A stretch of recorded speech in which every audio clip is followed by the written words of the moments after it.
Hello book friends, how's it going? Welcome to today's video. This video is part of the 12 Days of Christmas Romances event that I'm co-hosting with Dawn Edwards in her reader group, Dawn's Darlings. I will put the link below so you can follow. Join her group, follow along with the festive fun that we've got going on over there. This is the third video I've done for the event.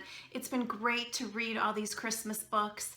I hadn't really read many Christmas books, romances settled around the Christmas time before, and now I know, oh my gosh, there's so many out there. And it just brings a little something extra special to the book when it's centered around this time of year. Today's video is on the book called 25 Reasons to Hate Christmas and Cowboys by Elle Thorpe.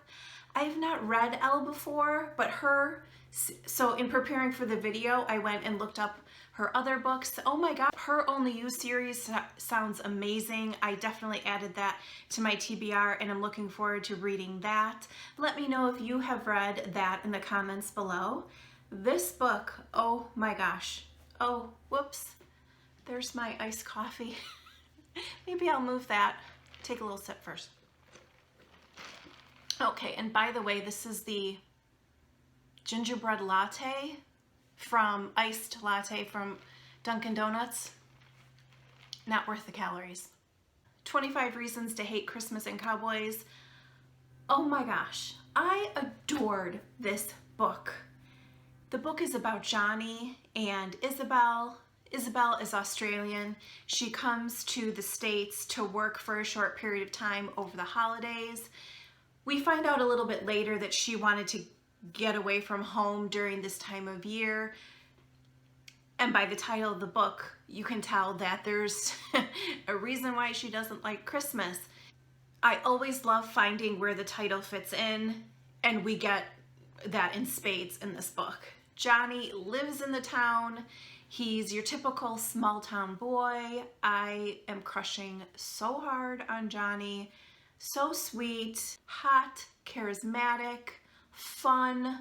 I loved their banter. I really like them as a couple. So Johnny meets Isabel at her place of work and he finds out that she doesn't like Christmas. And he's like, what? What are you talking about? And I've talked about before about how books play like movies in my head. And this book, oh my gosh, quintessential Christmas movie going in my head. Everything that Elle described, I saw it perfectly. I'm telling you, this should be a Christmas movie, this book.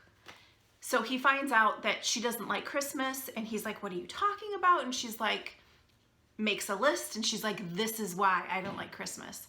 Johnny takes that list and decides that he's gonna fix that. He's gonna make Christmas better for her. And he starts going down the list. Johnny likes Isabel from the get-go. And she's like, nope, I'm not having it. She's only there for a short period of time, doesn't want to get involved. He kind of takes her challenge of wanting to change her mind about Christmas and make it better for her. And pretty soon with Johnny, it turns into something more with him. And he starts to pursue her. And he figures that this is a way to win her over, is by making those negative Christmas memories that she has, replacing them with good ones. One of those Christmas memories is she recalls reading Little Women as a young girl and how heartbroken she was over what happens to Beth and all of that. And it's so funny because as a reader, I remember the first time, and I was probably roughly the same age that Isabel describes in the book, reading that book and being so moved and thinking to myself, oh my gosh, and being so affected by it. Right? As young women, that's like a rite of passage to read Little Women. And I love that Isabel brought that up, that was a bad Christmas memory, because you know what Johnny does? Oh my gosh. So Johnny reads that, and Johnny himself is not a reader. And so he goes to the local bookstore and he says, I need a good book and yada, yada, yada. And the clerk's like, I've got a great book for you. She wraps it up and he goes and delivers it to Isabel. And oh my gosh, the book ends up being The Hunger Games, which is hysterical because it's like, sick young child dying, kids trying to kill each other, utopian. I mean, it was crazy, but it was so endearing. And he was like, "Oh, didn't know that," you know. It was very sweet. Like I said, Johnny is a smitten kitten from the get-go, and it just grows deeper and deeper. And there's just something so likable about him, and the way Isabel talks about him, and physically he's gorgeous, and she's like, oh my God, you know? And she likes him, but she's keeping it very like surface with him because she knows she's leaving the day after Christmas and she doesn't want to get involved. They've both had their heart broken before. So you know that there's a little extra trepidation on their part. Johnny's kind of known as a player around town. I got the feeling. It's kind of known that he has slept around a bit. He's a little bit of a playboy. But when he meets Isabel, he sees her as totally different. He says at one point, and this is where I really knew that it was more for him. It wasn't just about the chase. He said, she fits into my life like no one has ever before, but the problem is I don't fit into hers. So like I said, she's from Australia. She's going back home. And he's like, it becomes like, how can I keep her here? I really like her. I see more with her. Oh my gosh, I can't believe she's leaving.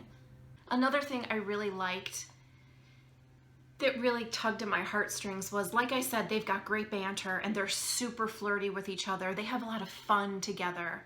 And he brings her to his property. He decides he's going to take her horseback riding. And so they go into the stable and they're getting all the tack gear, and he's like, have you ever ridden a horse before? And she's like, actually I have. So she goes and she saddles up her horse, and he's kind of like surprised by it a little bit. And she's like, so how'd I do? And he's like, you did great. I'll make a country girl out of you yet. And it was supposed to be like just like a quick, like cute little comment back, but it's so weighted. And they both feel that. And he's like, oh, why did I say that? Because he doesn't want to scare her away. He wants to spend the time that they have left, that she has left, with her.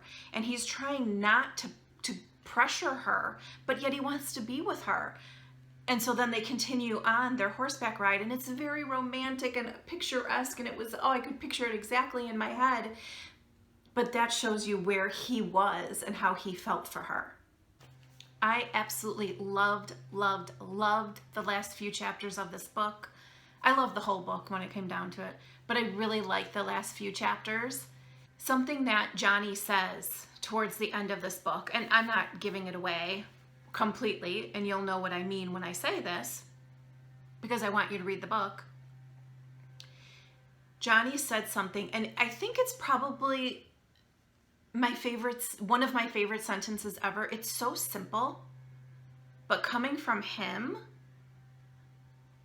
it was extra meaningful. And it's okay, I'm just going to tell you why ramble on about it, right? He says to Isabel, this is a man asking to love you for the rest of your life. I love when, and I think it's the romantic in me. To me, that statement is so romantic because it shows the love that he has for her. When you hear him say, I'm asking to love you for the rest of your life, isn't that what we all want? The person that we love to love us for the rest of our lives? So simple, so swoony. I absolutely adored it. I would highly recommend you pick up this book. It was amazing. Let me know if you've read it in the comments below, or if you've read her other series. I would love to hear more about it. I hope you're enjoying the videos. I hope you've picked up some new Christmas romance reads. I would love for you to take the time to subscribe to my channel. We talk about all different kinds of romance books here. Thanks so much to Elle Thorpe for hanging out with us, and I'll see you soon. Bye.